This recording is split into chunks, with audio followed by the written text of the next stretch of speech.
Hey guys, tonight we begin with one of the most charming little pandemics in human history. The Black Death, a delightful 14th century event that combined poor hygiene, terrible medical advice, and fleas with an attitude problem. Tonight we ask, what could you have done to make it out alive? And no, just don't get sick, doesn't count. So before you get comfortable, take a moment to like the video and subscribe, but only if you genuinely enjoy what I do here. And let me know in the comments where you're tuning in from and what time it is for you. It's always fascinating to see who's joining us from around the world. Now, dim the lights, maybe turn on a fan for that soft background hum, and let's ease into tonight's journey together. Let's start with your first and probably most important life choice. Where are you living? If you said a bustling 14th century city full of opportunity and culture, congratulations, you're already 85% dead. Cities during the Black Plague were not charming medieval postcards. They were overpopulated, unwashed, and alarmingly enthusiastic about throwing waste into the streets. Imagine thousands of people crammed together in wooden buildings with no plumbing, no sanitation, and rats so comfortable they probably paid rent. Urban centres like London, Paris and Florence were the plague's all-you-can-eat buffet. Close quarters? Check. Open gutters? Check. Livestock living indoors? You bet. The cities were a hotbed of human contact, pest activity, and very bad smells. If airborne pathogens didn't get you, the psychological trauma of daily smells probably would. You didn't even need to be sick, just near someone who was. Markets, churches, bathhouses, on the rare occasion they were open, and inns packed people into tight spaces. Fleas loved it, rats thrived, and you, the innocent city dweller just trying to buy onions, were one bite away from a full-body breakdown. Now contrast this with the countryside. Yes, it had its downsides, like isolation, weather, and the occasional angry goose, but crucially, it had space. You had fewer neighbours, fewer crowds, and significantly fewer rats per square foot. If you lived on a farm or in a sleepy village up a hill where the nearest human lived 2 goat lengths away, your chances of survival were dramatically better. Even better, remote monasteries. Some religious orders, like the Carthusians, practiced near total silence and isolation. Their lifestyle wasn't designed for plague survival, but it just happened to be the medieval equivalent of an elite quarantine bubble. In short, if you valued your lungs, your blood, and your continued existence, the best move in 1348 was to get as far away from people as legally or illegally possible. Cancel your trips, leave the market early, and if anyone says, it's probably not that bad, that's your cue to grab your cloak and leave the city immediately. Imagine this. It's 1349. Someone sneezes in your general direction. Do you A. politely ask if they're okay, B. offer them a clove of garlic, or C. run like your life depends on it? Because it does? Correct answer, C. Always C. Back then, no one knew what a virus was, but they did understand one thing. If someone near you started sweating, coughing, or bleeding from strange places, it was time to become a recluse. Social distancing didn't have a catchy name yet, but the survivors practiced it religiously. Plague was thought to be spread by bad air, also known as miasma. This wasn't completely accurate. It was the fleas, not the fog. But avoiding other humans who reeked of decay? Accidentally excellent advice. People who withdrew early, to the countryside, to a family cottage, to anywhere that wasn't full of suspicious coughing, had much better odds of making it out alive. Entire families survived by simply closing the door and not opening it until the next year. Did it strain relationships? Absolutely. Was it awkward when your cousin came knocking, begging for soup and sneezing through the keyhole? Extremely. But letting them in could mean you'd all be dead by Sunday. So, no soup for cousin Gregory. Some nobles and wealthy families even fled their cities at the first sign of plague. The wealthy Boccaccio family, for example, packed up and left Florence, social distancing with wine, poetry, and zero peasant contact.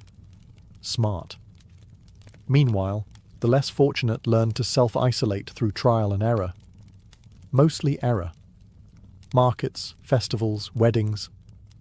Any large gathering was a game of microbiological roulette. If you had the willpower to skip them, stay home, and talk to your cat instead of your neighbour, you had a real shot at outliving the pandemic. It's simple. Every interaction was a potential death sentence. And while medieval people didn't have Twitter threads about flattening the curve, they did figure out very quickly that fewer handshakes meant more birthdays. If you were lucky enough to survive the Black Plague, chances are you weren't doing it in velvet. Let's talk fashion. Specifically, how your wardrobe could get you killed in 1348. The medieval upper class loved long, flowing robes, fur-trimmed sleeves, and thick, ornate fabrics that said, "I have money," and "I definitely don't plan on fleeing quickly." But to fleas, that wasn't style. That was prime real estate.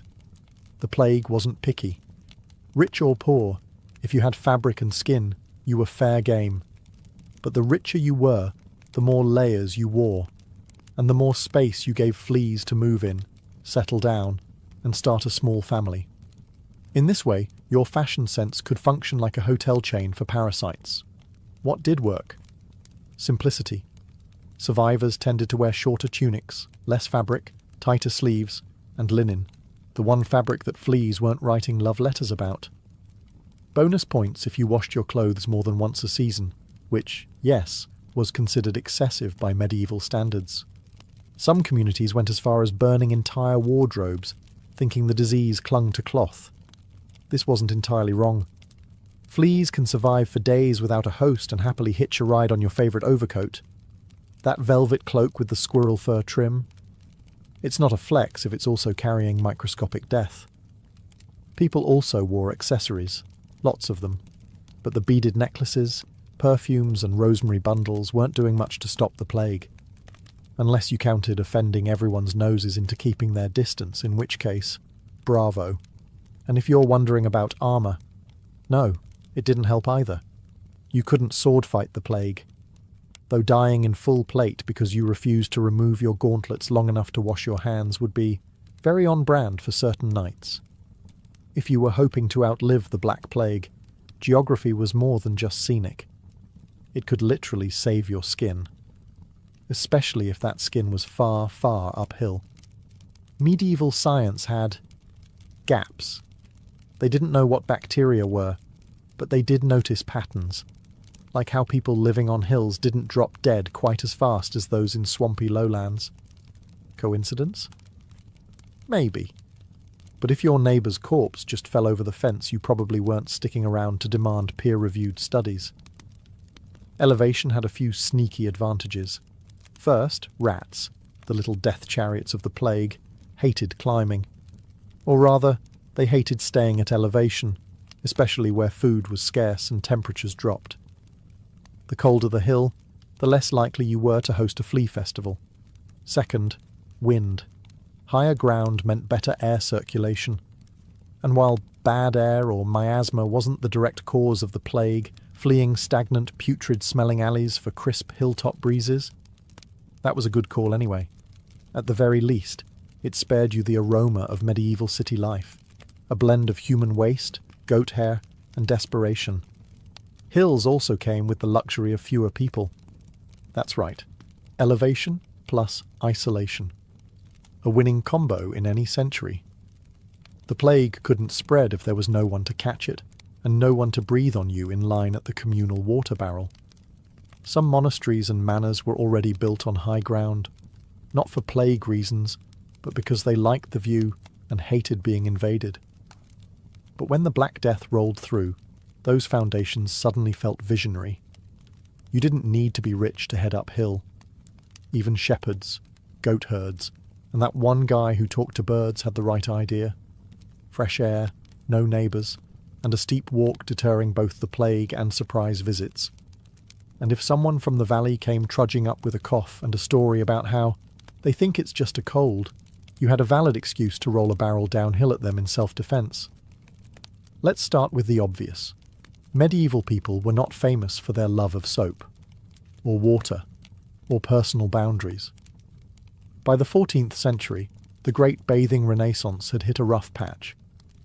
Earlier medieval periods had public bathhouses, some quite elaborate. But by the time the Black Death arrived, bathing was viewed with deep suspicion. Medical experts, and I use that term generously, believed that hot water opened your pores and made you more vulnerable to disease. In other words, washing made you more likely to die. This, of course, was the opposite of true. Plague-carrying fleas loved dirty, unwashed skin, especially the kind of skin buried under 3 layers of wool and last month's stew. People who bathed, even infrequently, were less attractive to parasites. They didn't know this, of course. They just thought they were unlucky enough to smell like sin. Turns out, sin smelled like survival.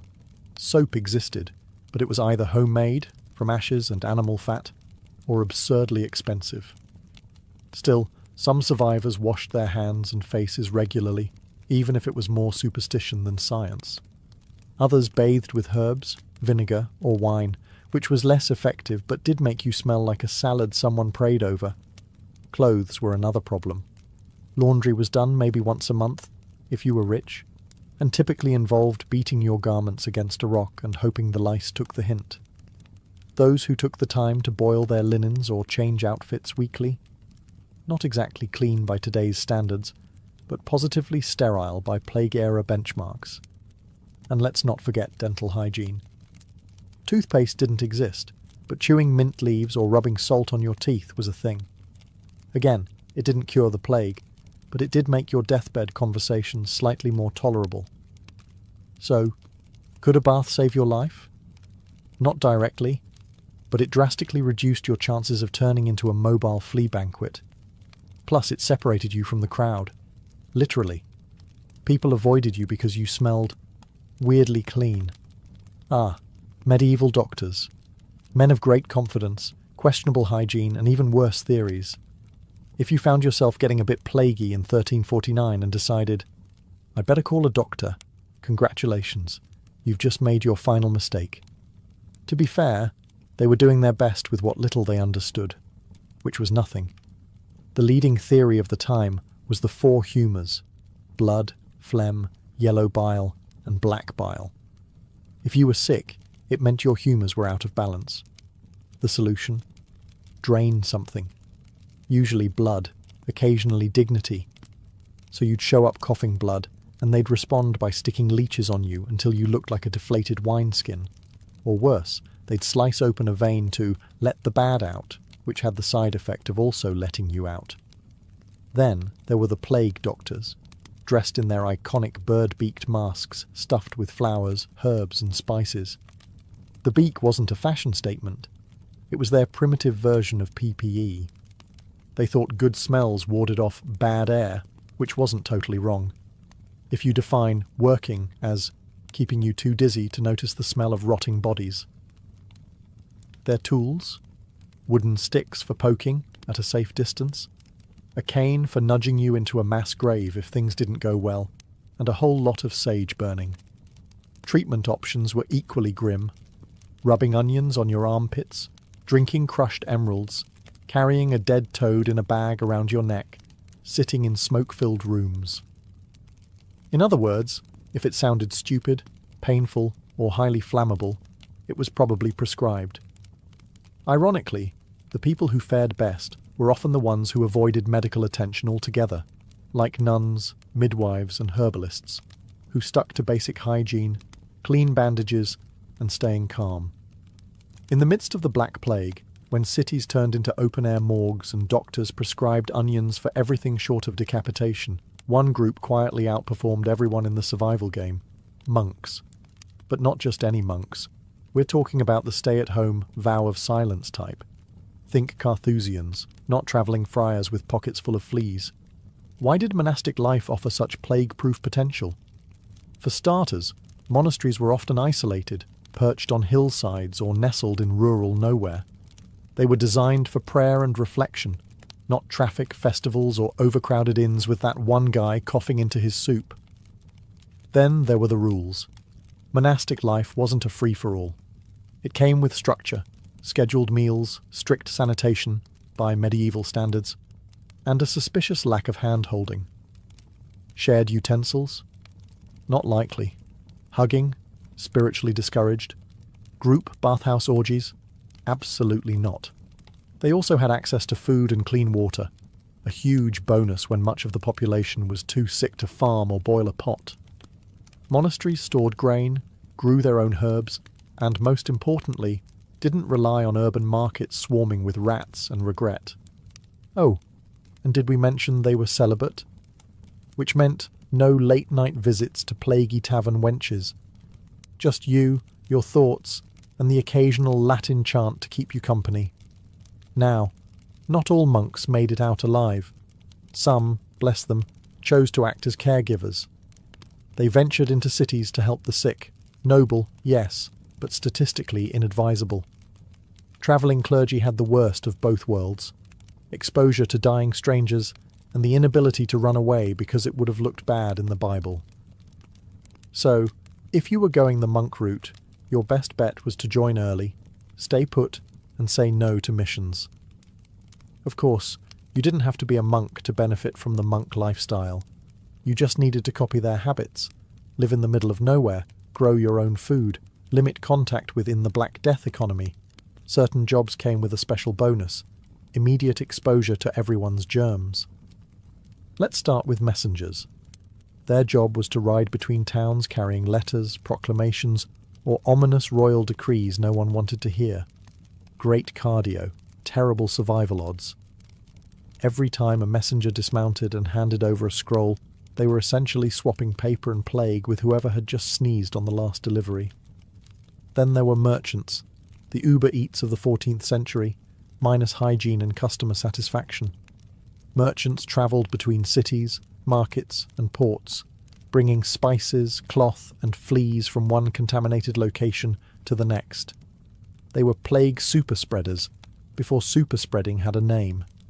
If you worked these gigs, you were the human equivalent of a courier pigeon with a death wish. So what jobs did give you a better shot? Blacksmiths, bakers, shepherds, and millers, people who worked with fire, grain, or animals, and mostly kept to themselves.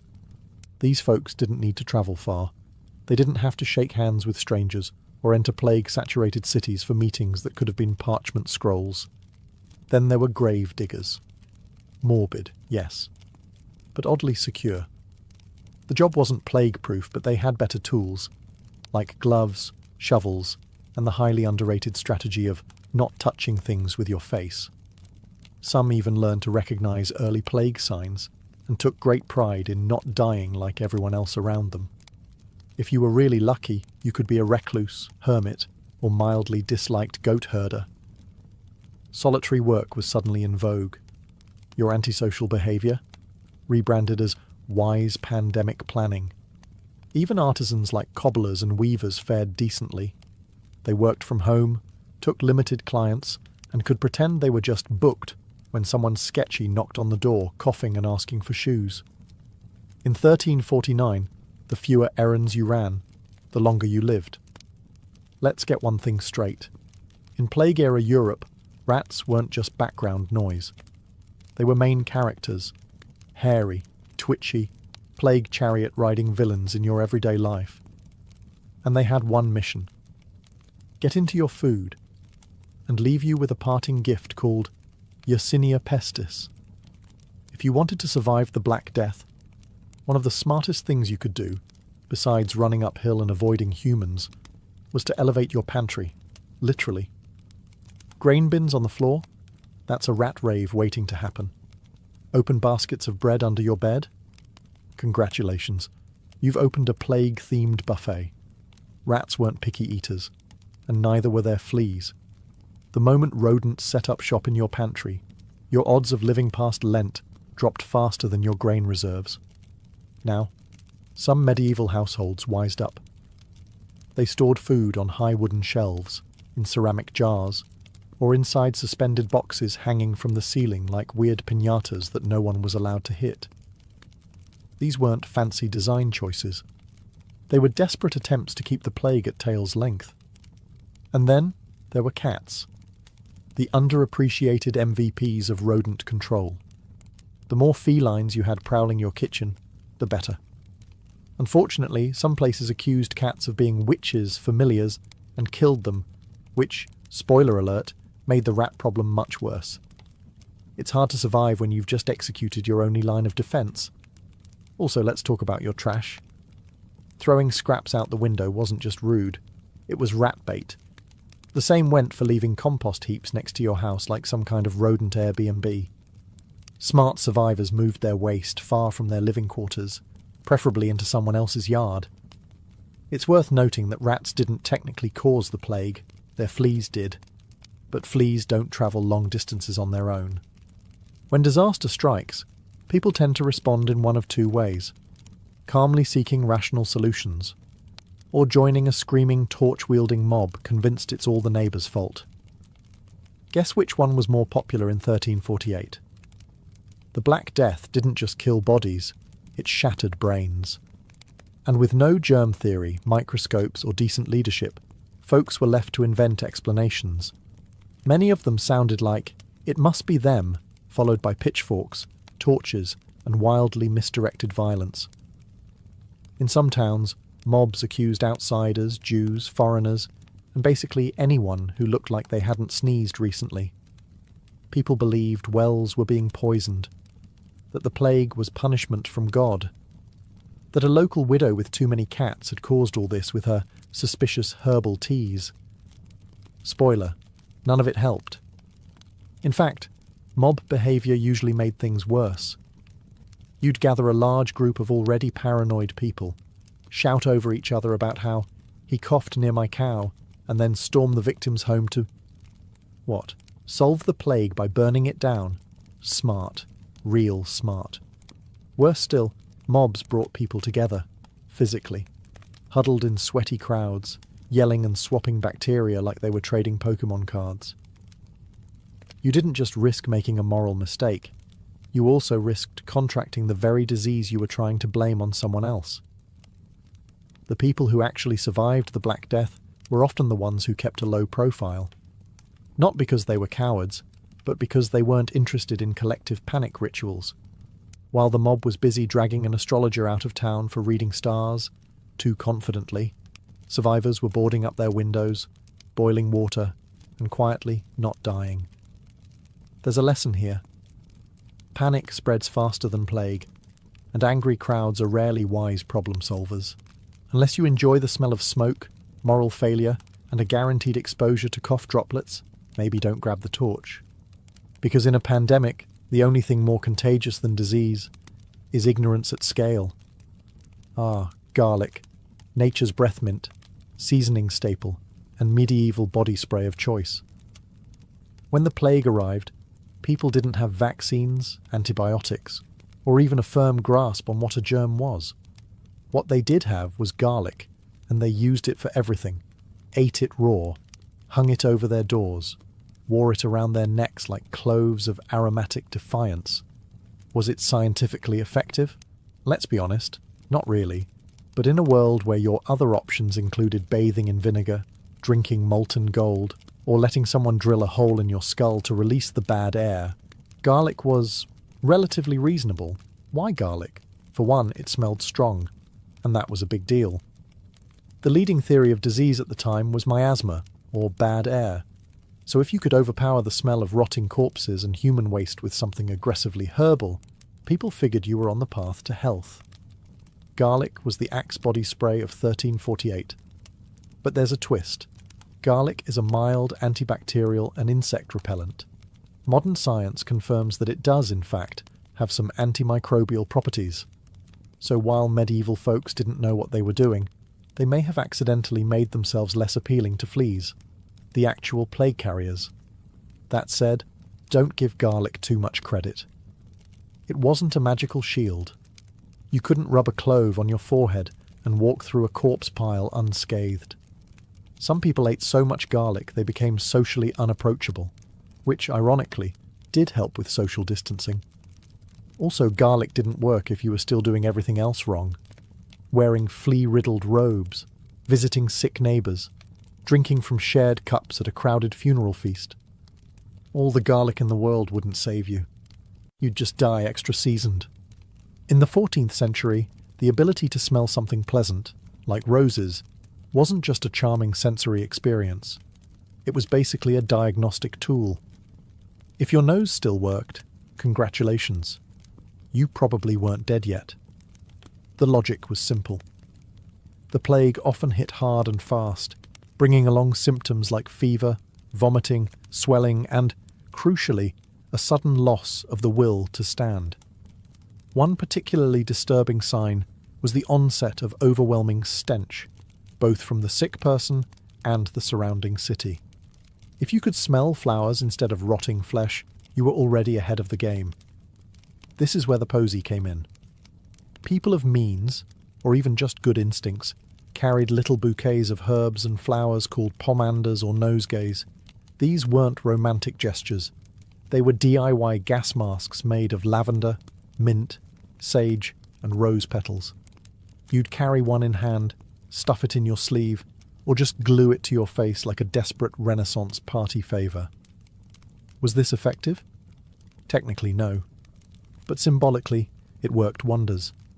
Walking around with a floral sachet made you look like you were trying, which, during the plague, put you ahead of roughly half the population. The reasoning was again tied to miasma theory, the idea that foul smells carried disease. So naturally, if you could overpower the stench with roses, you were cleansing the air. In practice, you were just giving yourself something to focus on that wasn't death. Plus, the people who used flowers and herbs often had the means to isolate, wash occasionally, and avoid the worst-hit areas. So it wasn't the roses themselves. It was the lifestyle that came with them. Rose sniffers tended to avoid cesspits and street feasts. Also, people kept flowers in the home, burned incense, and simmered herbs on coals. Not because they were aromatherapists, but because living with 10 people in a one-room hut needed some kind of vibe adjustment, which frankly may have saved your life. Let's face it, the plague wasn't just a test of immunity, it was a test of your social calendar. In a time when human contact was roughly as safe as licking a dagger, friendship became inconvenient. Every hug, handshake, or shared mug was a game of bacterial roulette. And the people with the best odds, the ones who politely declined all invitations forever. Medieval survivors were often those who lived quiet, uneventful lives. Not because they were insightful virologists, but because they just didn't like people that much to begin with. In short, introverts thrived. That one neighbour who always said, "I'll come by later," and never did. Alive. The couple who skipped every market fair, wedding feast and Saints' Day party. Also alive. The guy who muttered to his chickens and lived in a shed. Weird, but alive. The more friends you had, the more chances the plague had to hitch a ride into your home. Even kind gestures were dangerous. Offering bread to a sick neighbour? Risky. Visiting your aunt to check in? Deadly. Group prayer circles? Holy, but highly contagious. Many survivors limited their contact to just a few close family members. And even that came with rules.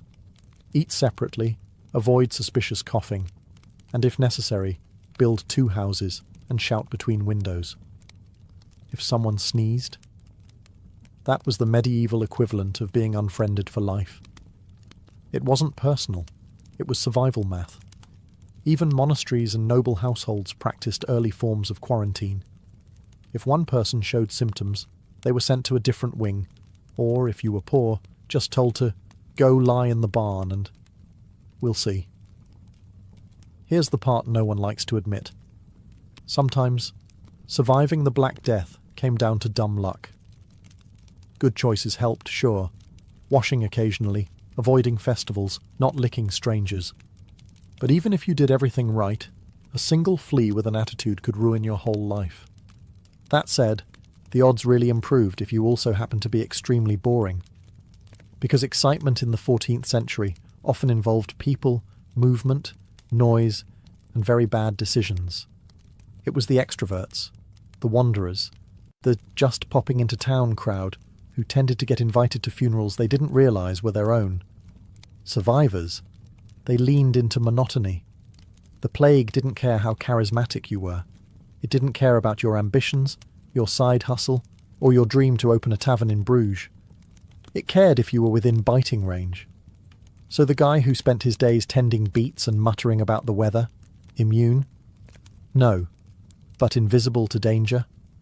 Almost. There were also genetic flukes. Modern scientists believe some people carried mutations, like the CCR5D32 gene, that made them more resistant to the plague's effects. They didn't know that at the time, of course. They just thought, weird that I'm not bleeding from my armpits like everyone else. So yes, if you were genetically fortunate, living alone, mildly antisocial, fond of boiled water, and unreasonably attached to your cat, congratulations, you were medieval elite. But the moment you got creative, tried a new city, invited friends over, joined a flagellant parade, or drank from that mysterious shared chalice at the market, the odds turned. Boring meant routine. Routine meant fewer surprises.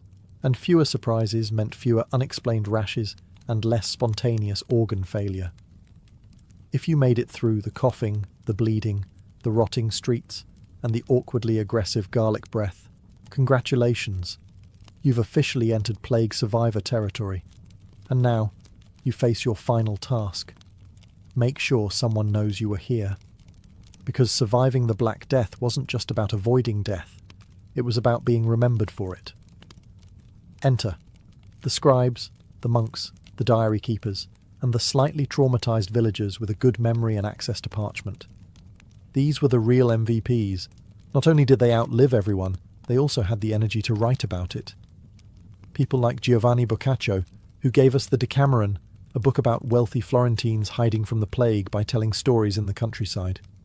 Or that one monk in Yorkshire who scribbled in the margins, "A great pestilence came and many died." Minimalist but effective. Writing things down was more than just catharsis. It was a way to process what had happened, to pass on warnings, and to gently humble brag about your immune system.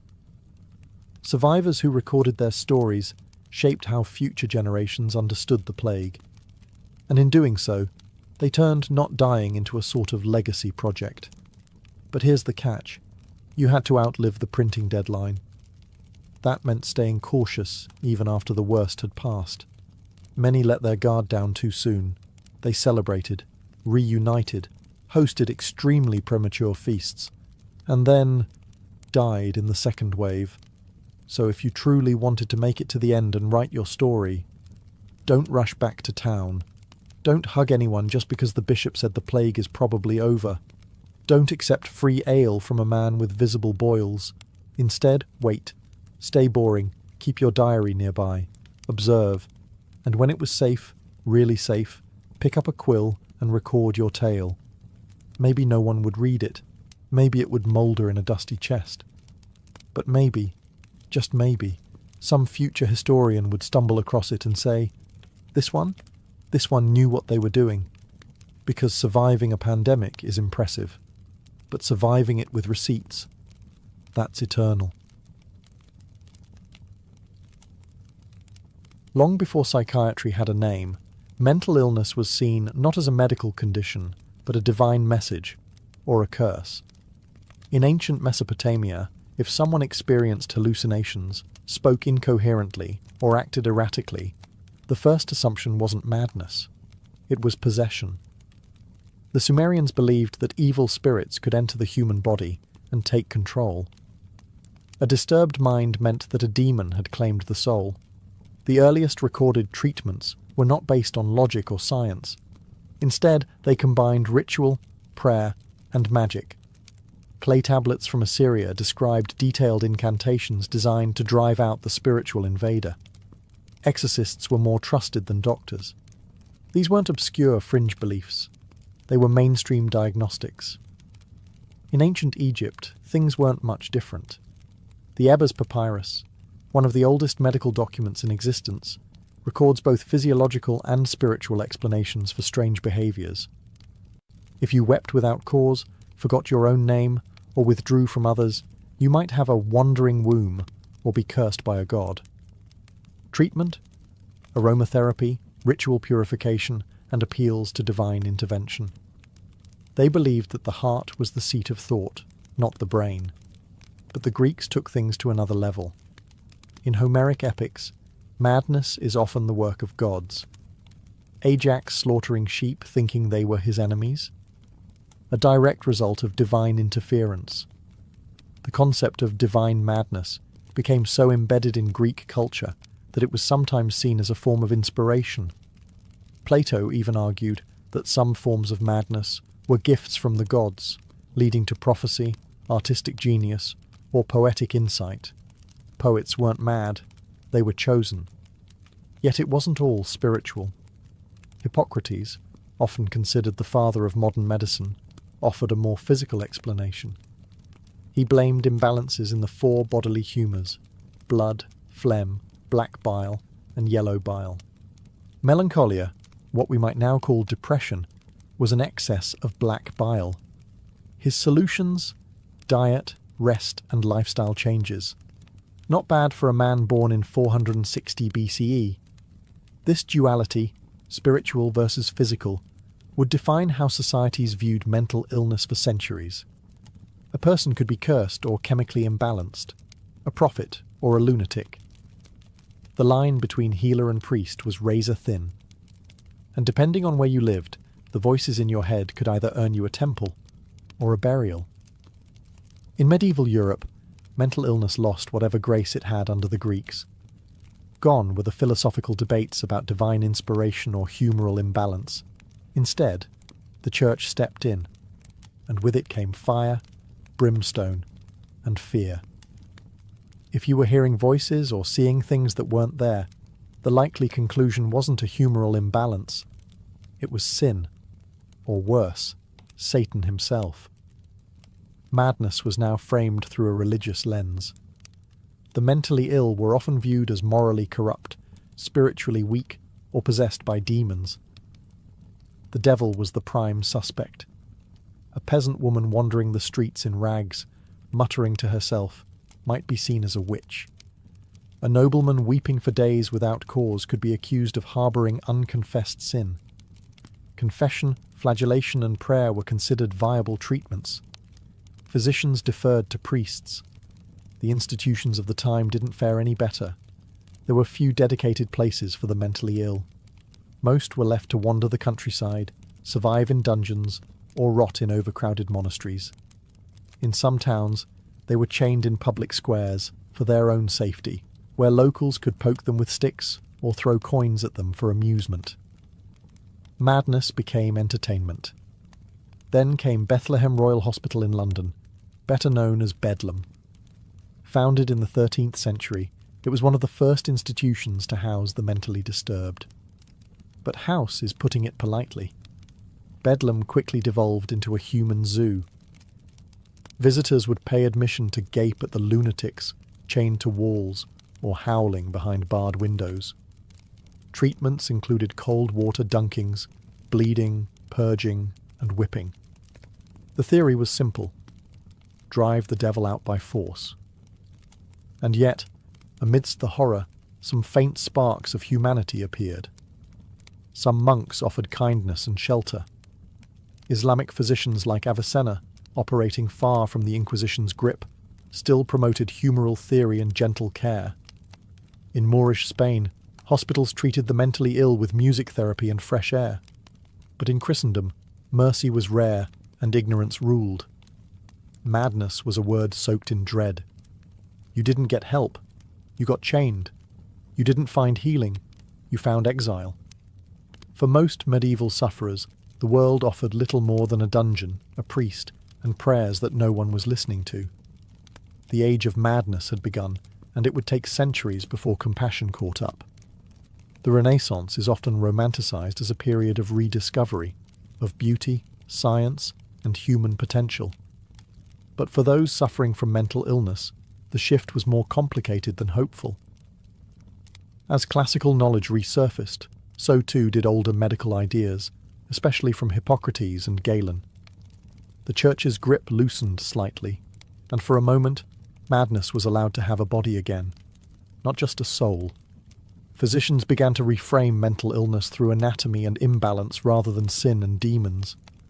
Melancholia, hysteria, mania, these became recognizable terms again, treated, at least in theory, with diet, exercise, and calm surroundings. There was even a renewed interest in astrology, with the stars sometimes blamed for emotional instability. A moody temperament? Maybe Saturn was in the wrong house. But don't mistake this for kindness. The Renaissance mind was still deeply suspicious of what it couldn't quantify, and the body, still subject to cleansing. Bloodletting remained popular, so did induced vomiting. If someone was too agitated, they might be restrained for days or subjected to spinning chairs designed to reset the brain. In Italy and France, asylums grew more common, not out of compassion, but to protect society from the unpredictables.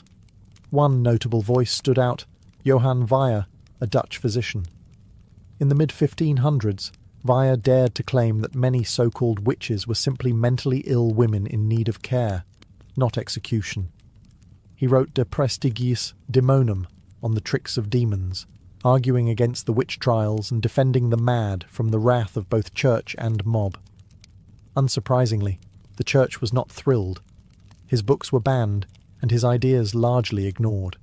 Meanwhile, madness remained a useful tool for those in power. Unwanted wives, political rivals, or rebellious daughters could be quietly declared insane and locked away. No trial, no scandal, just a convenient diagnosis. Mental illness was as much a social weapon as a medical mystery. Art and literature, however, blossomed with depictions of madness. Think Ophelia's drowning grief. Think Don Quixote tilting at windmills.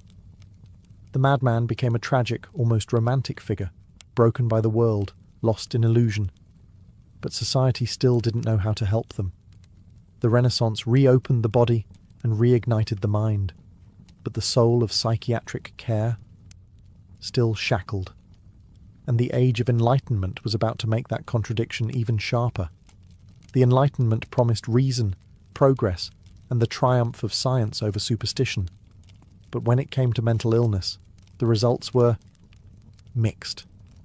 On one hand, the idea of locking someone up for being possessed lost credibility. On the other, society now needed a new excuse to marginalize the mentally ill, preferably one with a white coat and a Latin vocabulary. The asylum, once a rare curiosity, became a booming institution. In London, Paris, and Vienna, grand buildings were constructed, far from the city centres, where the insane could be hidden. These places weren't hospitals, they were warehouses. Overflowing, understaffed, and reeking of neglect, they were designed less for treatment and more for isolation. The mentally ill were removed from public life like broken furniture from a showroom floor. Ironically, this was framed as progress. French physician Philippe Pinel famously ordered the chains removed from inmates at the Bicêtre Asylum in 1793, a gesture widely hailed as revolutionary. But while symbolic, the reality was less idealistic. Patients might be unshackled, but they were still locked in, subjected to ice baths, forced feeding, and moral therapy, which often meant long lectures about proper behaviour delivered by a stern-faced doctor with a stick. Moral treatment became the buzzword. The idea was that mental illness stemmed from bad habits, laziness, or moral failings. So what was the cure? Discipline, order, routine, no outbursts, no questioning. Think of it as a psychological boot camp with locked doors. Inmates were taught to follow rules, attend chapel, make their beds, and smile at authority. Compliance was considered recovery. In Britain, the York Retreat emerged as a gentler model. Run by Quakers, it emphasised kindness, silence, and natural surroundings. Patients walked in gardens and were treated with respect. This humane model influenced others but remained the exception, not the rule. The real shift came in paperwork. For the first time, doctors began keeping detailed notes on mental patients, charting symptoms, behaviours, and even treatment outcomes. Psychiatry was inching toward being a formal science, though it still relied heavily on guesswork and anecdote. The Enlightenment made mental illness a subject of study instead of shame. But the cost was cold sterility. In its rush to rationalise everything, society reduced the mentally ill to specimens. Less demonic, yes, but still dehumanised, and on the horizon loomed a Victorian world obsessed with propriety, and terrified of what lurked in the human mind. The Victorian era was the golden age of contradictions, elegance and repression, scientific breakthroughs and moral panic. And nowhere were those contradictions more glaring than in how the Victorians dealt with mental illness. For a society obsessed with appearances, madness was a terrifying crack in the porcelain. For women, that crack had a name: hysteria. Derived from the Greek word for uterus, the diagnosis became a catch-all explanation for anything women did that made men uncomfortable. Mood swings, hysteria, sexual desire, hysteria, not wanting to marry. You guessed it, hysteria. It was a patriarchal dream. Pathologise independence, punish emotional expression, and call it science. The treatments were even more absurd. Some doctors recommended vibratory therapy, which, yes, is exactly what it sounds like. Others suggested marriage, childbirth, or bed rest. Dr. Weir Mitchell's infamous rest cure confined women to their beds for weeks. No reading, no conversation, no writing. Essentially, mental solitary confinement with wallpaper. Charlotte Perkins Gilman's The Yellow Wallpaper was a direct response, written after she nearly lost her mind under the same prescription. Meanwhile, in the male-dominated world of medicine, things got weirder. Jean-Martin Charcot, a neurologist in Paris, became famous for his dramatic demonstrations of hypnotized hysterics at the Salpêtrière Hospital. Crowds of male students and elite socialites gathered to watch women twitch and convulse on command. It was half science, half theatre. Charcot believed he was advancing neurology. Critics called it exploitation. Sigmund Freud sat in those audiences, taking notes that would birth psychoanalysis years later. Victorian asylums became vast complexes, often surrounded by high walls and whispering trees. They were supposed to be places of healing, but too often they were dumping grounds for inconvenient people: epileptics, alcoholics, rebellious daughters, elderly parents, or those simply suffering from grief. Once admitted, escape was nearly impossible. A single signature could have you institutionalized. Getting out, that required several more, and luck. The public, meanwhile, kept up appearances. Madness became something to hide, not confront. Families lied about missing relatives. Obituaries omitted institutional deaths. Mental illness was a stain, a scandal, a threat to marriage prospects. The asylum was society's broom closet, and the goal wasn't treatment, it was invisibility. Victorian England perfected the art of hiding what it feared most, and buried beneath the corsets and canes was a nation quietly drowning in untreated minds. The 20th century began with bullets and barbed wire, and it forced the world to finally confront the mental toll of human suffering. During World War I, doctors were faced with something they couldn't exorcise, bleed, or hypnotize away. Men shaking uncontrollably, screaming at phantom gunfire, or rendered mute by terror. These weren't weaklings or madmen. These were soldiers, heroes, broken by war.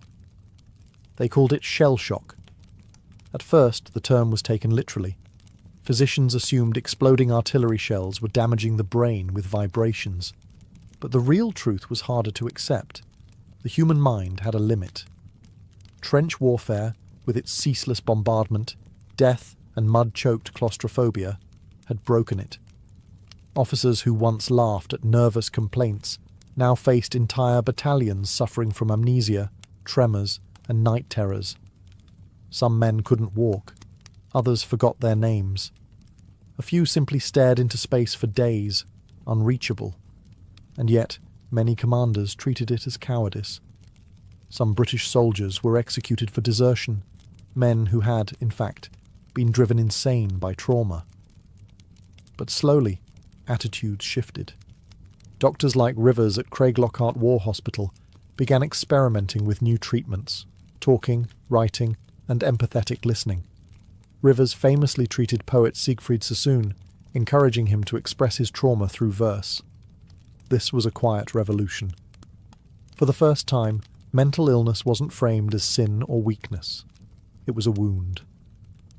After the war, shell shock became one of the most controversial terms in psychiatry. Some doctors tried to distance themselves from it, calling it a catch-all for everything from PTSD to malingering. Others recognized it as the birth of trauma psychology. But the public didn't forget. The war neuroses haunted the cultural imagination, broken soldiers shuffling through post-war Europe, eyes sunken, minds far from home. And when World War II arrived, the medical community was better prepared. This time, the term was combat fatigue, and treatment was faster, more humane, though stigma remained. Shell shock opened a new chapter. Mental illness was no longer just for women labelled hysterical or eccentrics in asylums. It could strike the strongest men. It could be earned through service and sacrifice. And that terrified people. Because if war heroes could break, then maybe no one was truly safe from the battlefield inside the mind. As the world stumbled into the mid-20th century, psychiatry took a bold, and often brutal, leap into physical intervention. The idea was simple.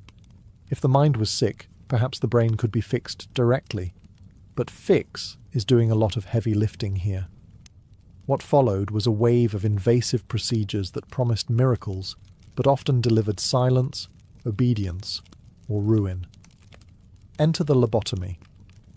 Developed by Portuguese neurologist Antonio Egas Moniz in the 1930s, the procedure involved severing connections in the brain's prefrontal cortex to reduce agitation and delusions. It earned Moniz a Nobel Prize. But the real boom came when American psychiatrist Walter Freeman introduced the ice pick lobotomy. No operating room needed, just a mallet and a few minutes behind the eye socket. It was fast, cheap, and horrifying. Tens of thousands underwent the procedure in the US alone, including children, housewives, and veterans. Some became docile. Others lost speech, motor function, or personality entirely. A few died on the table, yet hospitals kept offering it, because it emptied beds. A patient who had been violent or uncooperative was now quiet, vacant, manageable. Success by 1940s standards. Then came electroconvulsive therapy, or ECT. While still used today in carefully controlled settings, its early applications were far from gentle. Doctors would administer jolts of electricity strong enough to induce seizures, often without anesthesia or consent. The goal? To reset the brain, like shaking a faulty light bulb. For some patients, particularly those with severe depression, it brought real relief. But for others, it caused memory loss, confusion, and trauma. This was the golden age of interventionist psychiatry. Insulin coma therapy, hydrotherapy, isolation chambers, doctors reached for any lever they could pull.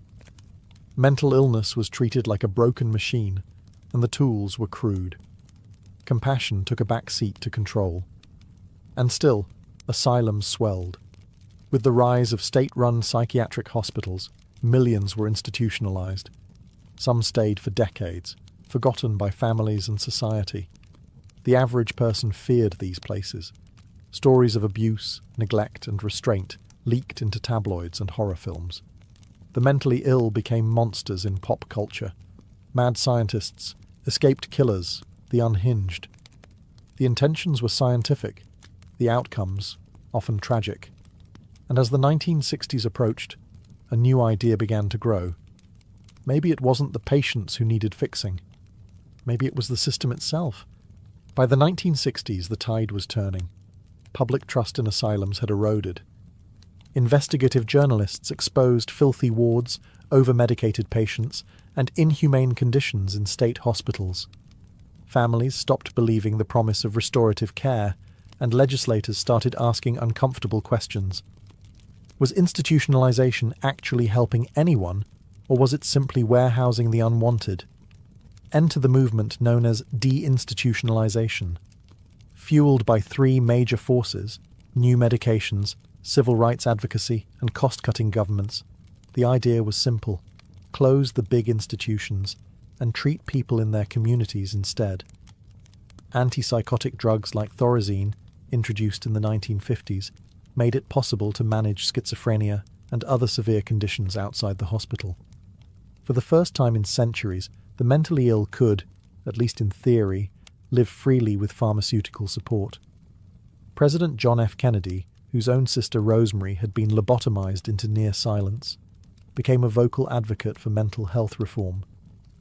In 1963, he signed a bill funding hundreds of community mental health centers, designed to offer outpatient care, housing support, and therapy.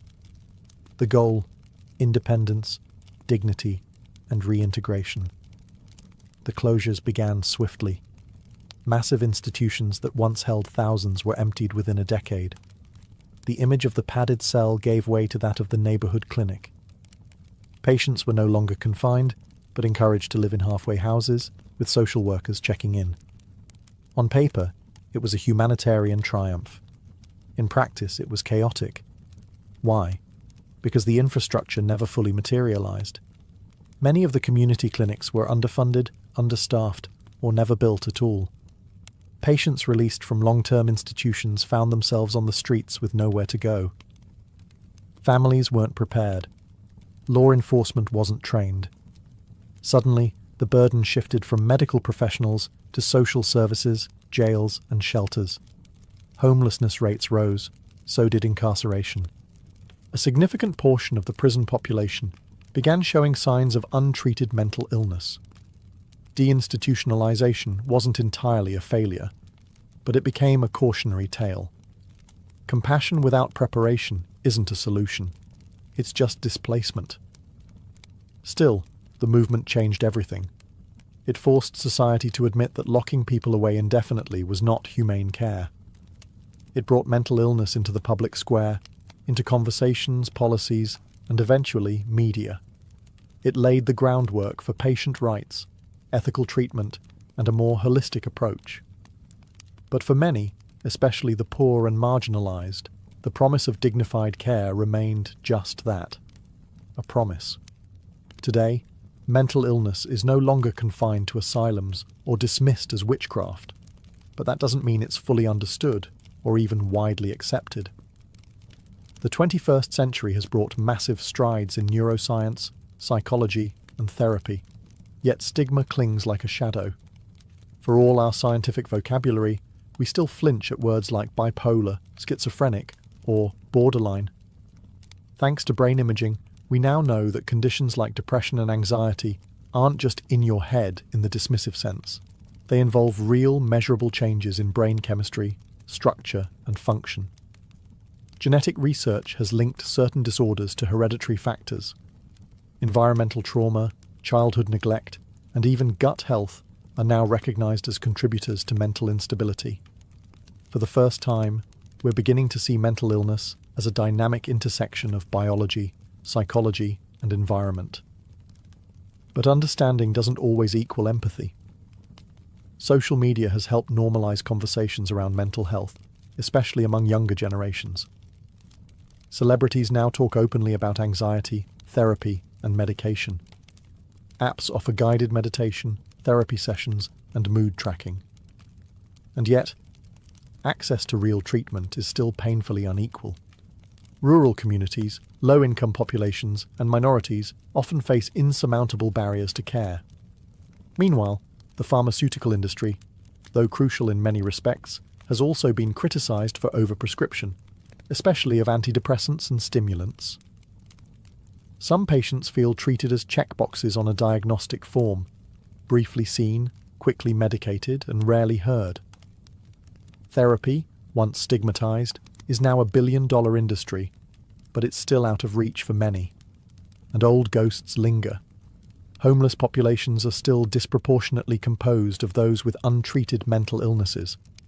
Prisons now serve as the largest de facto mental health institutions in many countries.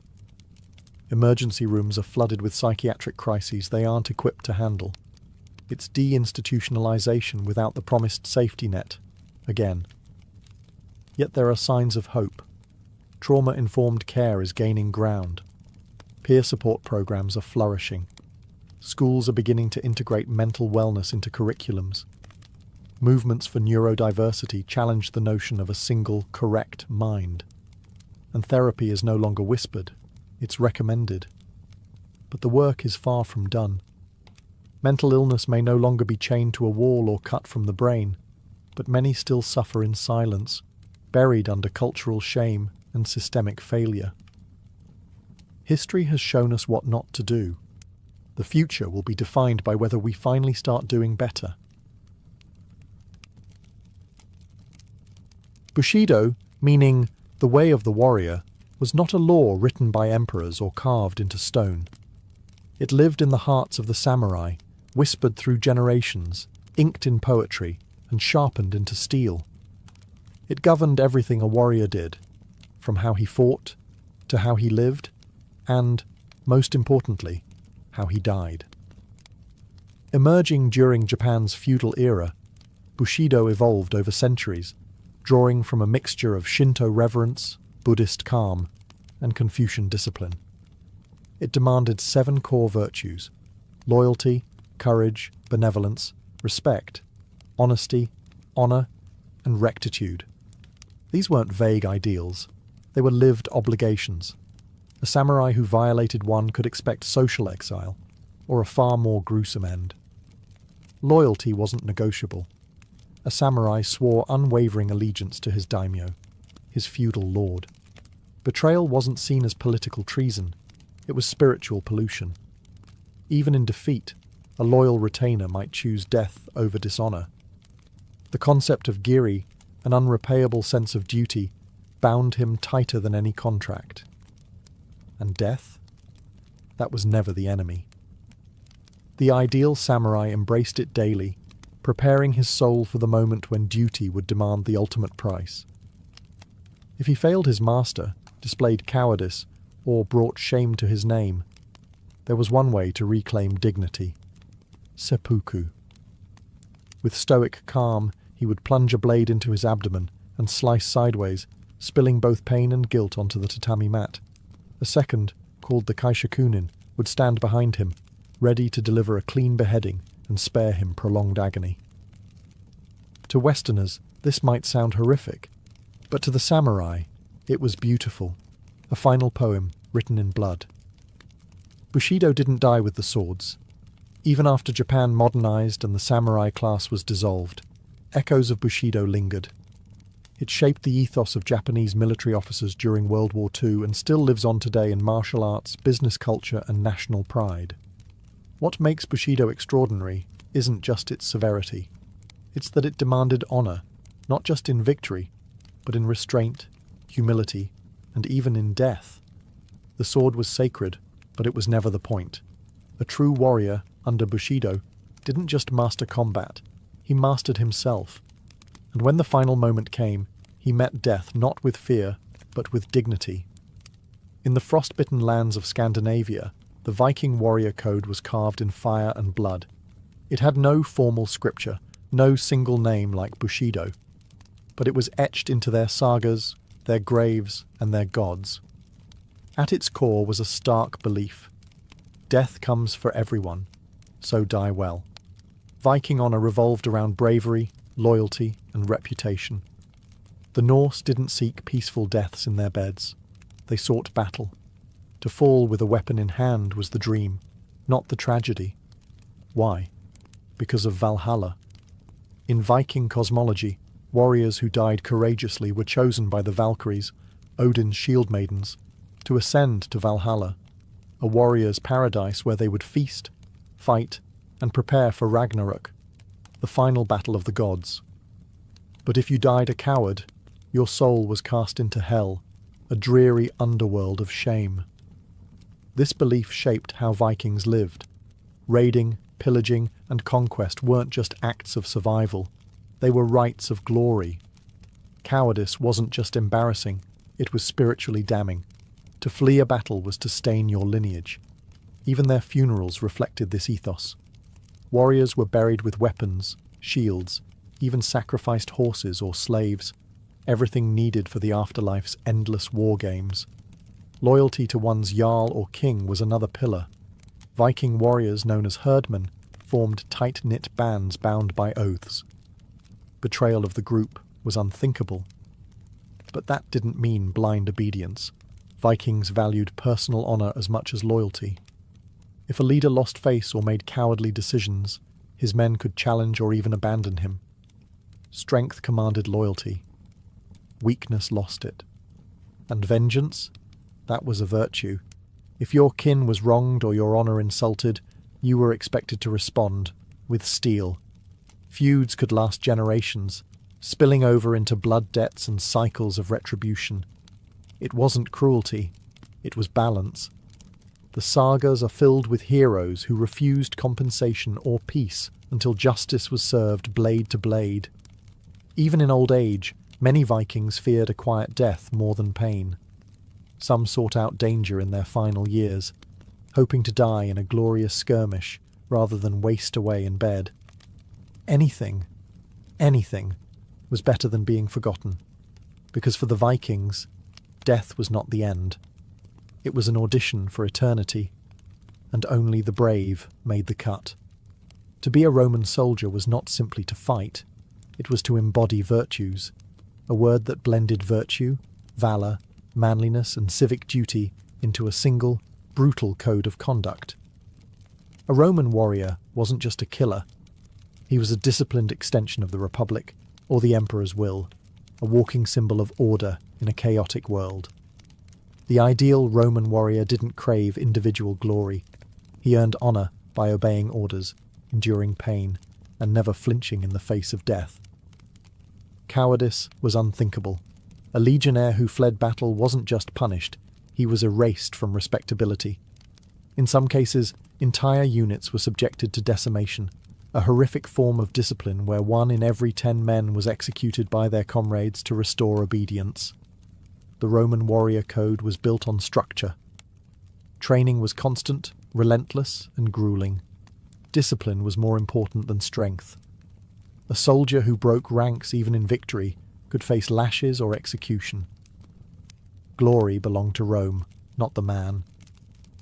This collectivism set the Roman military apart from most ancient forces. It was less a band of warriors and more a machine. But virtues extended beyond the battlefield. It was a societal expectation for Roman men, especially those of noble birth, to show courage in the Senate, to be just in leadership, and to display restraint in personal ambition were also considered marks of warrior honour. Even retired soldiers were expected to carry themselves with dignity, as living monuments to Rome's greatness. One of the most sacred virtues in Roman military culture was fides, faith or loyalty. Loyalty to your unit, your commander, and to Rome itself. Betrayal, insubordination, or desertion were treated with utter contempt. Think of Julius Caesar crossing the Rubicon. It wasn't just a political act, it was a defiance of the warrior code's loyalty to the Republic. Death was not feared. Dying in battle, especially for Rome, was the highest honour. Tombstones of Roman soldiers often boasted of where and how they died, listing campaigns like a resume for the gods. Unlike the Vikings, who sought personal glory in Valhalla, or the samurai, who died for their lords, Romans fought for the enduring myth of civilization. They weren't just defending borders. They were exporting order and enforcing it with spears. For the Roman warrior, the code was clear: obey, endure, conquer, and die like a citizen of eternity. In medieval Europe, the warrior wasn't just a killer. He was supposed to be a Christian killer. Enter the code of chivalry, an unwritten, romanticised set of ideals meant to tame the bloodlust of knights with the nobility of saints. At least that was the idea. The word chivalry comes from the French chevalier, meaning horseman. And in a world where heavy cavalry ruled the battlefield, knights needed more than armour and swords. They needed a moral compass, or at least the church thought so. The chivalric code combined martial prowess with piety, loyalty, and, Yes, courtly love. A true knight was expected to be brave in battle, loyal to his liege, generous to the poor and protective of women and the weak. He was to pray often, fight fairly, and never lie. Of course, this ideal existed mostly in literature and sermons. In practice, knights could be brutal warlords with a crucifix in one hand and a torch in the other. Still, the code had real influence. During the Crusades, for instance, knights were told they were not merely fighting for land or glory, but for God himself. Killing in battle wasn't a sin if it was done in the name of Christ. It was holy. The result? Some of the bloodiest campaigns in history, wrapped in righteous rhetoric. Chivalry also demanded loyalty, fealty, to one's lord. A knight swore oaths of service, often sealed on sacred relics. Betraying that oath was considered not just treason, but sacrilege. And when a knight broke the code, he wasn't just punished by men, he was believed to be judged by heaven. Then there was courtly love, the strangest part of the chivalric tradition. Knights were supposed to pine for noble ladies, usually married, and dedicate heroic deeds to their honour. Love was supposed to be chaste, poetic, and maddening. Basically, it gave violent men something to write about when they weren't beheading each other. Of course, chivalry didn't apply to peasants. Knights could sack villages, burn crops, and execute rebels without guilt, so long as it wasn't another noble's land. The code was selective, idealistic, and often hypocritical, but it created a powerful mythos that shaped European culture for centuries. The knight's code wasn't just about wielding a sword, it was about justifying it. Chivalry turned warfare into ritual, loyalty into law, and honour into theatre. If other warrior codes danced between honour and poetry, the Spartan code came with no frills, no romance, just stone-hard discipline and absolute obedience. Sparta, the ancient Greek city-state, built its identity on the idea that every male citizen was a soldier first, and everything else second. In Sparta, war wasn't a profession, it was life itself. From the moment a Spartan boy was born, his body was judged. If he was weak or deformed, he was discarded.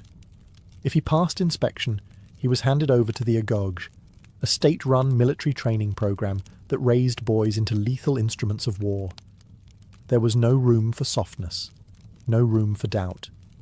The Agog taught them to fight, steal, endure pain, and above all, obey without question. Spartan boys learned to speak in short, sharp phrases, laconic wit it was called. Talk less, do more. They were taught to sleep on reeds, wear minimal clothing in the cold, and go hungry without complaint. Courage wasn't just admired, it was mandatory. A Spartan who ran from battle wasn't just a disgrace, he was stripped of citizenship, scorned by women, and made a pariah. The ultimate commandment of the Spartan code? Never return without your shield. That didn't mean don't lose it, it meant don't come back unless you're carrying it, or being carried on it. In other words, win or die trying. Anything less was treason. And loyalty? It ran so deep that Spartan soldiers would rather fall to the last man than break formation. The phalanx, their tightly packed battle line, required every warrior to hold the shield of the man next to him. Breaking formation meant exposing your brothers to death. It wasn't just a tactical failure, it was moral collapse. The Spartan code also expected total submission to the state. Spartans weren't free in the modern sense. Their lives were dictated by duty. Duty to Sparta, to the army, to the gods of war. Even marriage and family life were secondary. Wives encouraged their husbands to die gloriously. Mothers told their sons, "Come back with your shield, or on it." In Sparta, the individual didn't matter. Glory didn't come from lone heroism, but from disappearing into the machine of war. Their strength was unity. Their honour in sacrifice. And for centuries, no one dared challenge the phalanx. Because Spartans didn't just fight like warriors, they lived like weapons. If the samurai lived by honour and the Spartans by discipline, the Mongol warrior lived by the cold clarity of results. Under the leadership of Genghis Khan, the Mongols built the largest contiguous empire in history, not through overwhelming numbers, but through speed, precision, and a ruthless warrior code that valued loyalty, adaptability, and total obedience. At the heart of this code was allegiance to the Khan. Mongol warriors swore personal loyalty to their commander, and breaking that bond was unthinkable. Betrayal was punished not just with death, but with obliteration. Genghis Khan made it clear: loyalty ensured survival, disobedience ensured extinction. Mongol discipline wasn't born in cities. It was forged in the brutal steppes of Central Asia. Nomadic life demanded toughness. From a young age, Mongol boys learned to ride horses, shoot bows, and survive with minimal supplies. A Mongol could go for days with no fire, live off dried meat and fermented milk, and shoot with deadly precision while galloping at full speed. That wasn't a skill. It was a cultural expectation. The Mongols didn't believe in individual glory. They operated as a single, moving organism. Every warrior was expected to follow the Yasa, a codified set of laws attributed to Genghis Khan. These laws emphasized military discipline, meritocracy, and strict punishment. Looting without permission, executed. Disobeying orders, executed. Cowardice in battle, you guessed it, executed.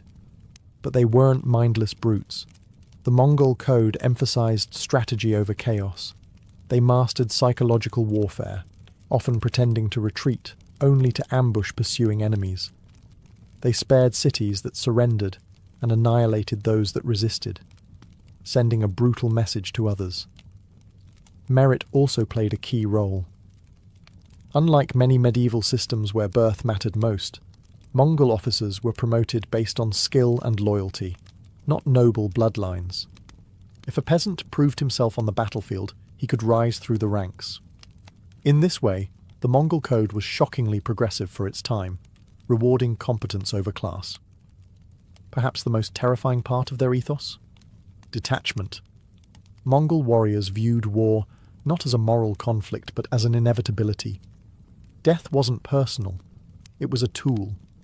They didn't seek honor like knights, or spiritual purification like samurai. They sought victory, and they almost always got it. The Mongol code wasn't romantic. It was efficient, mobile, and devastating. It made warriors not of marble or myth, but of blood, bone, and pure resolve. The warriors of the Zulu kingdom weren't forged in myth. They were trained by fire, sweat, and a revolutionary named Shaka Zulu. In the early 19th century, Shaka transformed a fragmented cluster of clans into a disciplined, militarized force that shook southern Africa to its core. And at the center of it all was a warrior code grounded in unity, courage, and absolute loyalty to the king. Shaka introduced radical changes to Zulu warfare and to Zulu identity. He replaced the throwing spear with the ikalwa, a short stabbing spear ideal for close combat. He mandated the use of large cowhide shields and organized warriors into tightly knit regiments called impi, each living, training, and marching together like family. But this wasn't just tactical innovation, it was ideological transformation. The Zulu warrior was no longer a part-time fighter. He was a servant of the nation, a living shield. Warriors were grouped by age and trained in rigorous discipline from adolescence. They were forbidden to marry until they had proven themselves in battle, a way to tie honor to service. The warrior didn't fight for individual glory, but for the survival and expansion of the Zulu people.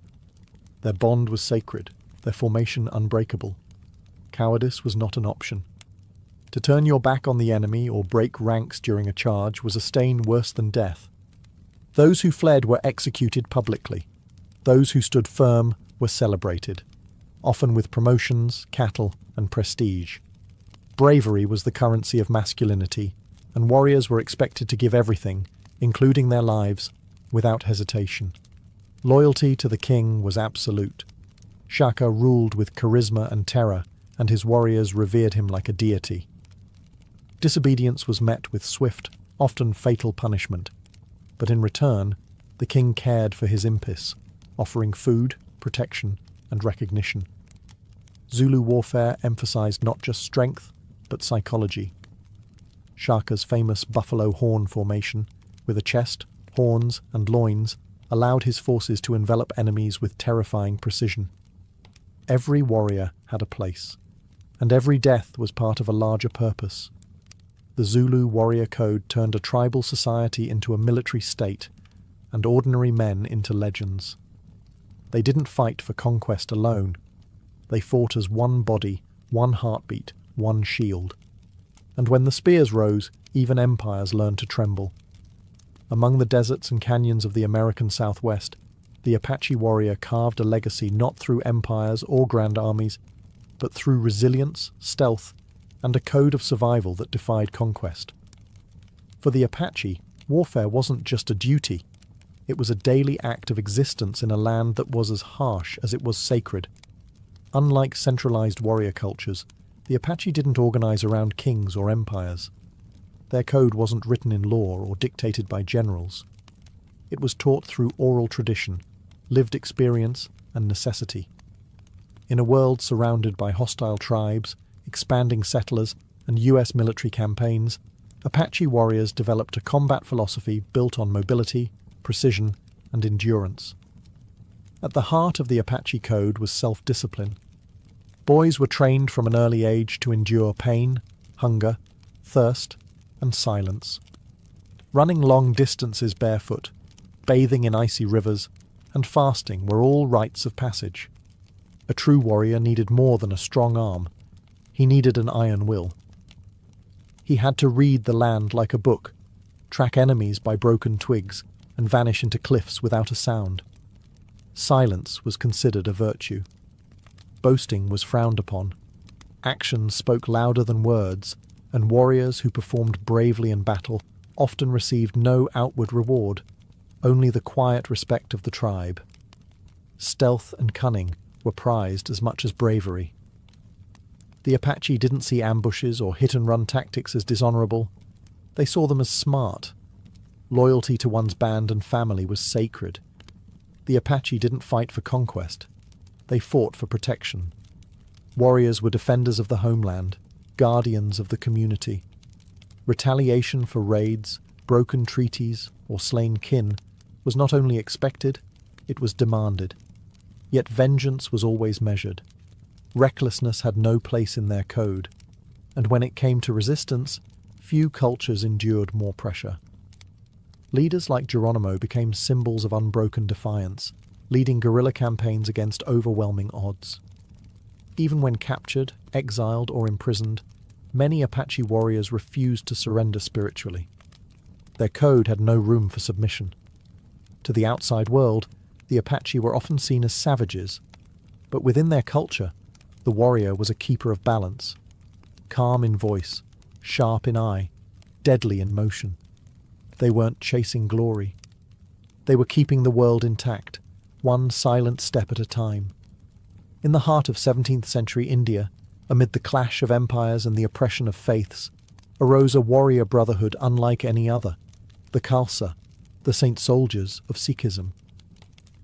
Formed by Guru Gobind Singh in 1699, the Khalsa wasn't just a fighting force. It was a moral revolution wrapped in armour, driven by a code that combined spiritual devotion with fearless resistance. The Sikh warrior code was revolutionary in two ways. First, it was egalitarian. The Khalsa rejected caste, wealth, and lineage. Every member took the same last name, Singh, meaning lion, to erase social divisions. A lowly farmer stood shoulder to shoulder with a prince. They fought not for conquest, but for justice, for the protection of the oppressed, regardless of religion or origin. Second, it demanded unshakable discipline. Upon initiation, Khalsa warriors vowed to uphold righteousness, never cut their hair, never engage in intoxication, and never harm the defenseless. They bore 5 symbols, the 5 Ks: Kesh, uncut hair; Kara, iron bracelet; Kanga, wooden comb; Kashera, shorts; and Kirpan, a ceremonial sword. Each carried spiritual meaning. but the Kirpan especially signified the duty to stand against tyranny. The code was built around the concept of miri piri, a balance of temporal power and spiritual wisdom. A Khalsa warrior wasn't just a fighter. He was expected to meditate, serve others, and remain humble, even in battle. Warfare was a last resort, never to be driven by ego or vengeance, but only to defend righteousness. Fighting was not about rage. It was about responsibility, and when they fought fiercely. Khalsa warriors stood against the powerful Mughal Empire, often outnumbered but never outwilled. Their battle cry wasn't just a slogan, it was a declaration of purpose. Betrayal of the code was rare because it was tied to one's very identity. To be Khalsa was not just a title, it was a vow, a sacred pact of courage, service, and self-sacrifice. The Sikh warrior didn't fight for glory, land, or empire. He fought because it was his divine duty, and in doing so, the Khalsa forged a legacy of fearless equality that still inspires warriors of conscience to this day. Long before the first bottle was smashed or the first speakeasy opened its doors, America was already fighting a war against alcohol. By the late 1800s, the country's relationship with drinking had spiraled out of control. Booze wasn't just a pastime, it was a daily fixture. Saloons weren't merely watering holes, they were political clubs, gambling dens, and brothels. Public drunkenness was widespread, and many reformers pointed to alcohol as the root of domestic violence, poverty, and moral decay. Enter the temperance movement, a coalition of activists, church leaders, and political crusaders who saw alcohol not as a personal vice, but a national crisis. One of the loudest voices came from the Women's Christian Temperance Union, whose members marched, picketed, and prayed outside saloons, urging men to give up their drink for the sake of their families. They were joined by the Anti-Saloon League, a group that didn't just protest, they played politics, and they played to win. The Anti-Saloon League understood something critical. Laws change when you change lawmakers. So they lobbied hard, targeting local, state and federal elections to get dry candidates into office. By the early 1900s, they had built an astonishingly effective political machine. They pressured politicians, funded campaigns, and used propaganda to paint alcohol as a threat to the American way of life. But there was more than morality behind the movement. There was fear and nationalism. Immigrant communities, especially Germans, Irish and Italians, were often associated with heavy drinking. For many native-born Protestants, the saloon wasn't just a vice, it was a symbol of foreign influence and cultural division. As World War I broke out, anti-German sentiment surged, and beer, heavily associated with German-American brewers, became a target of patriotic disdain. The stage was set. On January 16, 1919, the 18th Amendment was ratified, banning the manufacture, sale and transportation of intoxicating liquors. The following year, the Volstead Act was passed to enforce it. America was officially dry. But rather than usher in a golden age of sobriety and virtue, prohibition would instead uncork something far more chaotic: black markets, bootlegging and bloodshed. The crusade had won the law, but the fight for the soul of a thirsty nation was just beginning. Prohibition might have started with the ratification of the 18th Amendment, but it was the Volstead Act that gave the law teeth and plenty of fine print. Named after Congressman Andrew Volstead, who championed its passage in Congress, the Act defined what intoxicating liquor actually meant. Spoiler: it didn't just ban hard liquor, it banned anything with more than 0.5% alcohol content. That included beer, wine, cider, even medicinal tonics. Suddenly, the ordinary became illegal, but as strict as the Volstead Act sounded, it was also riddled with loopholes, contradictions, and legal gymnastics that turned enforcement into a nightmare. For starters, prohibition didn't make it illegal to drink alcohol. You could still drink it, you just couldn't sell it, transport it, or make it. That meant if you had a cellar full of wine or a few barrels of whiskey before the law kicked in, you were technically safe. Private stockpiling became a booming side hustle, and many wealthy Americans bought up entire inventories before the ban took effect. Then there were the religious exemptions. Wine for communion? Still legal.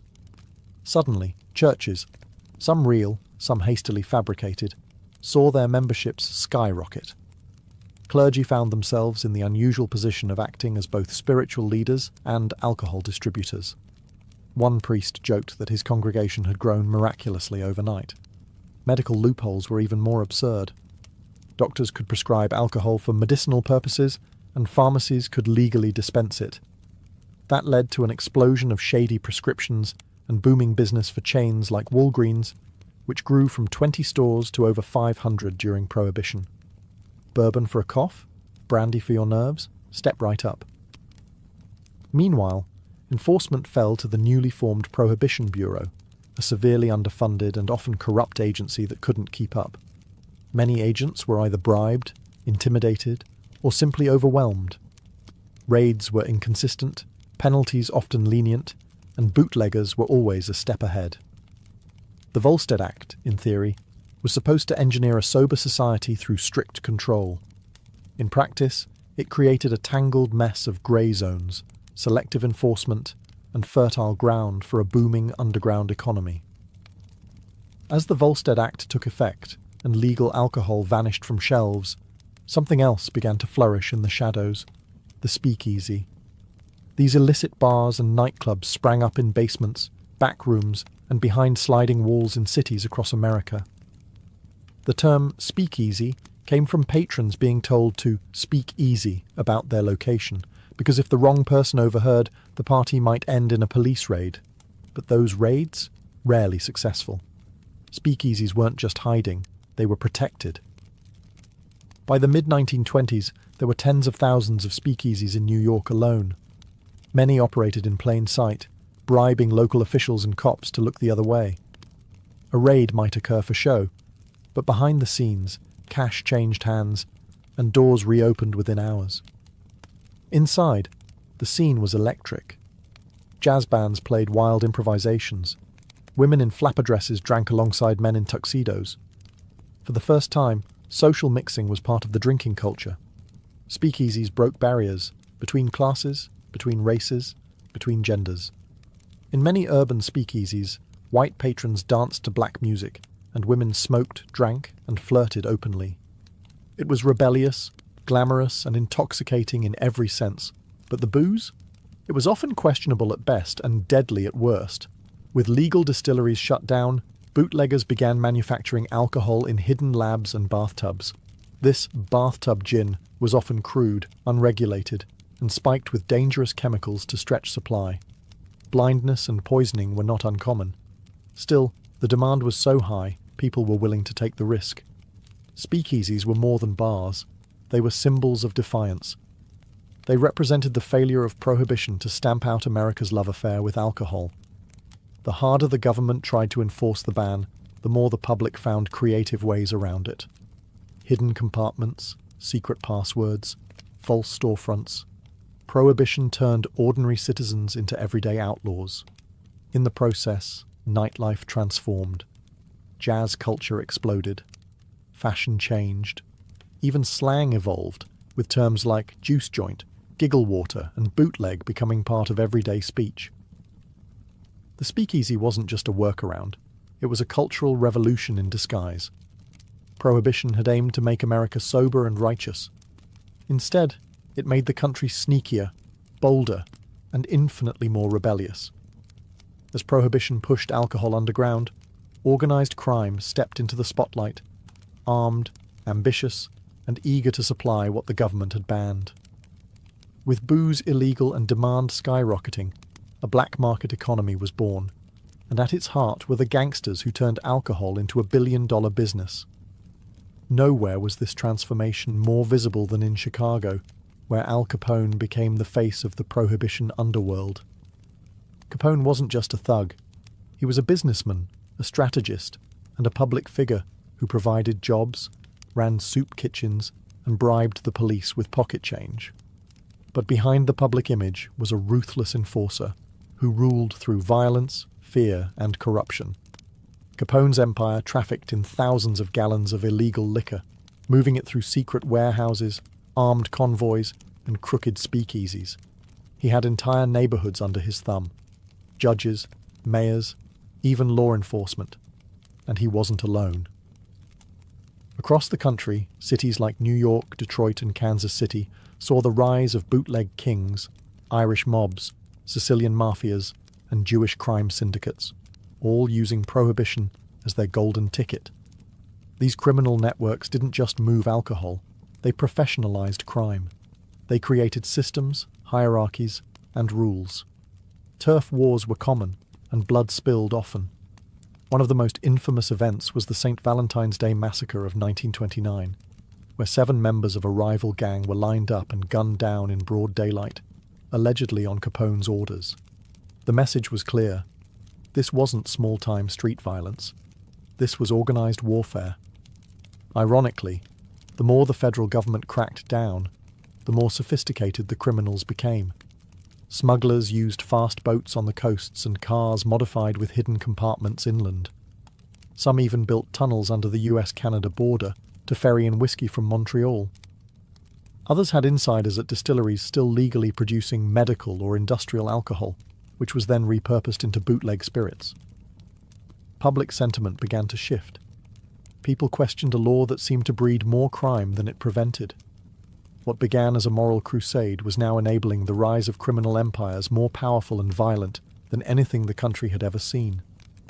While bootleggers and gangsters flourished in back alleys and secret warehouses, the federal government tried desperately to hold the line. Enter the prohibition agents, or as they came to be known, the G-men. Tasked with enforcing the Volstead Act, these men were supposed to be America's moral guardians, hunting down illegal liquor and bringing order to a nation gone rogue. But there was one problem. Almost everything was stacked against them. When Prohibition began, there were fewer than 1,500 federal agents assigned to enforce it nationwide. That's one agent for every 70,000 people. These men were poorly trained, underpaid, and overwhelmed. And it didn't take long for corruption to seep in. With gangsters offering bribes that far outpaced a government paycheck, many agents looked the other way, or actively participated in the very crimes they were hired to stop. Still, not all G-men were crooked. Some, like Elliot Ness, gained fame for their dedication. Ness led a team called the Untouchables, known for their refusal to take bribes and their relentless pursuit of Al Capone's empire. They smashed stills, raided warehouses, and tried to bring order to lawless Chicago. But even Ness couldn't bring Capone down through prohibition law. That job eventually fell to the IRS, who nailed him for tax evasion, not bootlegging. Most enforcement efforts were clumsy at best and dangerous at worst. Raids were often tipped off in advance. Innocent people were sometimes caught in the chaos, and the black market just adapted. Bootleggers became masters of deception, changing routes, disguising shipments, and creating networks that moved faster than the law. The government even took a darker turn. In an attempt to stop people from drinking industrial alcohol used in bootlegging, federal officials ordered it poisoned. Thousands were sickened and hundreds died. The press called it government murder. Public opinion, already sour, turned bitter. All of this contributed to a growing sense that prohibition was unenforceable, and worse, unjust. Law-abiding citizens became criminals overnight, and real criminals became rich, powerful, and untouchable. While lawmakers tried to legislate morality and G-men chased bootleggers through alleys, American culture was undergoing a revolution of its own. Prohibition didn't just change the law, it changed the vibe. And in that chaotic, intoxicating space, new voices rose, new rhythms exploded, and a new kind of American identity emerged. At the center of it all, women. The very movement that pushed for prohibition, led in large part by women's groups, had unintentionally opened a cultural door they couldn't close. With the 19th Amendment granting women the right to vote just before Prohibition began, women suddenly had more political power, more visibility, and more freedom to redefine their roles in society. In the roaring cities, the image of the flapper was born. She smoked, she drank, she cut her hair short, danced in public, wore scandalous dresses that showed ankles and knees, and rejected the quiet submissiveness expected of previous generations. She wasn't just breaking social norms, she was obliterating them. And where did she go to express all this rebellion? The speakeasy, of course. There, women and men mixed freely. For many, this was the first time they could socialise as equals, sharing drinks and dancing shoulder to shoulder. The strict rules of Victorian etiquette melted under the heat of swing and saxophones. This was the jazz age, a cultural eruption that changed American music forever. Jazz was born in black communities in New Orleans, but spread through Prohibition like wildfire. It was loud, wild, improvisational, and unapologetically modern. Clubs like the Cotton Club in Harlem attracted white patrons eager to hear black musicians like Duke Ellington and Louis Armstrong, even as segregation remained outside the door. Alongside music, Prohibition inspired a literary boom. Writers like F. Scott Fitzgerald captured the decadence, disillusionment, and booze-soaked chaos of the 1920s. The American dream was being rewritten, in real time, with gin on the rocks. Even fashion shifted. Clothes became less restrictive, hairstyles shorter, morals looser. What had started as a movement to clean up society accidentally sparked a generation of people determined to break every rule. Prohibition didn't purify culture. It unleashed it. In the vacuum created by repression, art, expression, and rebellion thrived. As the 1920s gave way to the 1930s, the United States was hit by an earthquake that shook every corner of society. The Great Depression. Banks failed, unemployment soared, and breadlines stretched for blocks. Amid this growing desperation, the grand moral crusade of Prohibition started to look less like virtue, and more like a luxury the country could no longer afford.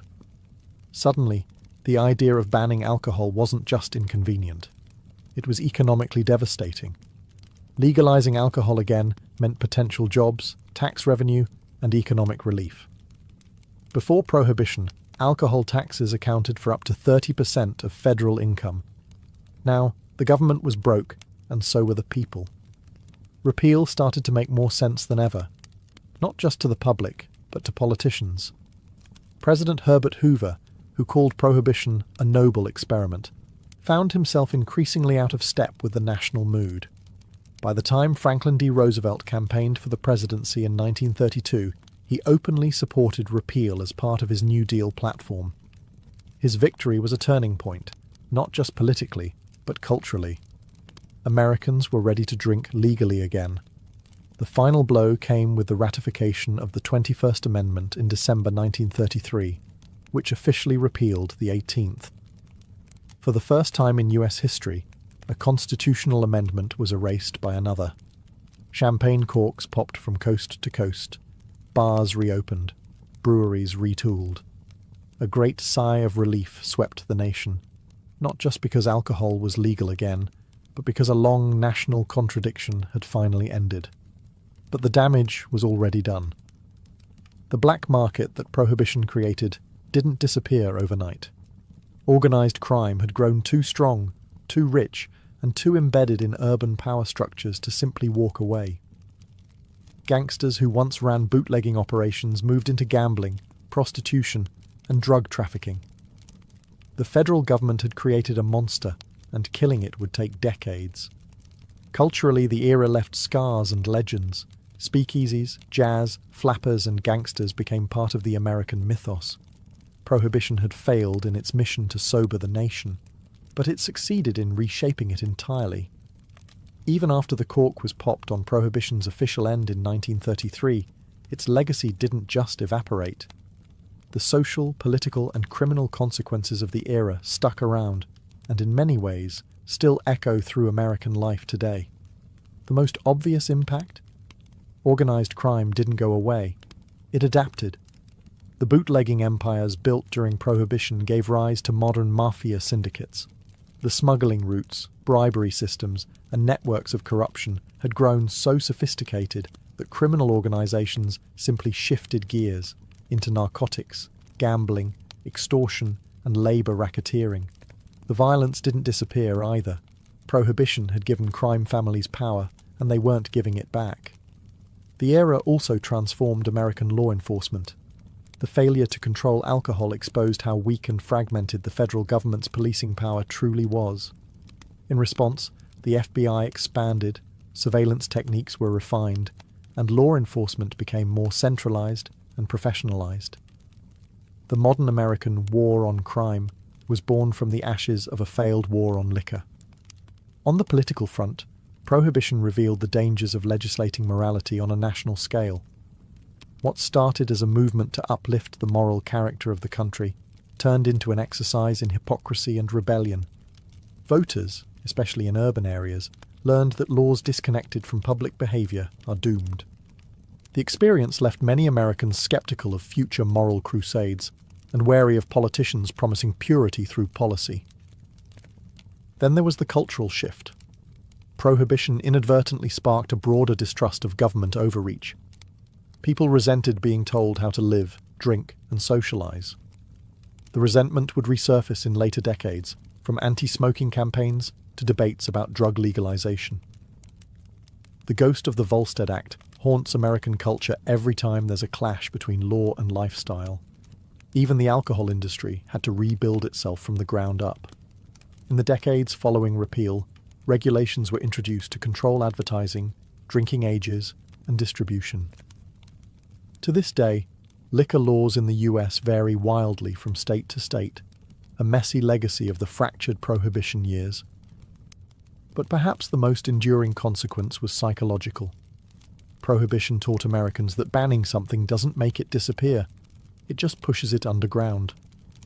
Long after the last speakeasy closed and the final bootlegger faded into history, the Prohibition era found a second life, this time in pop culture. What had once been a decade of legal chaos and blood-soaked crime became a glittering myth of gangsters in pinstripe suits, jazz-filled clubs, and rebellious glamour.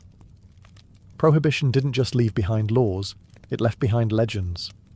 Hollywood wasted no time. Films like Little Caesar, 1931, and The Public Enemy, 1931, turned bootleggers into icons. James Cagney and Edward G. Robinson didn't just play gangsters, they defined them. Al Capone was no longer just a criminal, he was a celebrity anti-hero. The lines between villain and folk hero blurred, and America fell in love with the very men the government had tried to erase. The trend continued through the decades. The Untouchables, Once Upon a Time in America, Boardwalk Empire. Each retelling added more glamour, more grit, and more mythology to an era that had been, in reality, chaotic and often brutal. Speakeasies, once underground dens of questionable booze, were reimagined as classy lounges filled with swing music and Art Deco charm. Even the language of the time stuck. Words like bootleg, giggle water, juice joint, and hooch still crop up in retro bars and themed parties. The flapper look, with its fringe dresses and bobbed hair, remains a fashion staple in costume culture. And jazz, the soundtrack of rebellion during Prohibition, became a defining symbol of American creativity. But it wasn't just entertainment. The Prohibition story became a moral parable, taught in schools, debated in political circles, and invoked every time a new movement tried to ban something. Whether it's cannabis laws, internet censorship, or dietary restrictions, critics often ask, are we repeating Prohibition? It also helped fuel the American fascination with the outlaw hero. The idea that when laws go too far, it's not just acceptable to break them, it's patriotic. This mindset, rooted in Prohibition's speakeasy culture, continues to shape attitudes toward authority and rebellion. In the end, Prohibition failed to make America sober, but it succeeded in making it legendary. It became a story not just about law and order, but about resistance, culture, and the power of unintended consequences.